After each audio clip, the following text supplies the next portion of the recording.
ඉතින් මේ තියෙන්නේ 2500ක ෆ්‍රයිඩ් රයිස් එක. ඉතින් අද වෙනකොට chart එක මෙහෙම තමයි තියෙන්නේ. මගු ෆුඩ් චැම්පියන්ෂිප් එකේ සෙමි ෆයිනල් එක අද තියෙන්නේ. ඉතින් ඒකට තියෙන්නේ ත්‍රිකෝණ එකේ රයිස් එකකුයි චයිනීස් ඩ්‍රැගන් එකේ රයිස් එකකුයි. බලමු මොකක්ද හොඳ කියලා. ඉතින් ඒතකොට මම දෙකෙම චූස් කරේ බීෆ් ෆ්‍රයිඩ් රයිස්. එතකොට මම ත්‍රිකෝණ එකේ රයිස් එක උනා රුපියල් 1700. ඒ වගේම චයිනීස් ඩ්‍රැගන් එකේ රයිස් එක උනා රුපියල් 2560. ප්‍රයිස් එක නම් පොඩ්ඩක් චයිනීස් ඩ්‍රැගන් එකේ වැඩි. අපි පොඩ්ඩක් පෝෂන් එක බලමු. ප්‍රයිස් එකට ගැලපෙන පෝෂන් එකක් තියෙනවද කියලා. එතකොට චයිනීස් ඩ්‍රැගන් එකේ පෝෂන් එක තිබ්බ ග්‍රෑම් 726. ඊට පස්සේ ත්‍රිකෝණ එකේ පෝෂන් එක තිබ්බ ග්‍රෑම් 1327. ඉතින් ප්‍රයිස් එක වගේම පෝෂන් එකත් වැඩි ත්‍රිකෝණ එකේ. එහෙනම් අපි මේ දෙකම අන්පැක් කරන් බලමු.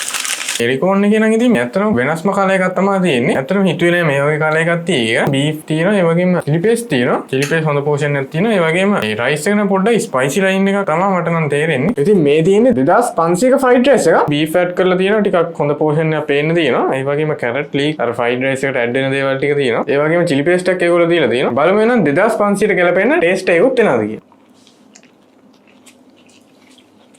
හරි දැන් මම දෙකෙන්ම try කරා. එතකොට ඉතින් portion wise ගත්තොත් නම් ත්‍රිකෝණ එකේ හොඳයි. නමුත් taste එකයි overall taste එක අතින් ගත්තොත් නම් Chinese dragon එක හොඳයි. ඉතින් මම overall experience අතින් තෝරගන්නවා නම් තෝරගන්නේ Chinese dragon එකේ beef rice එක තමයි.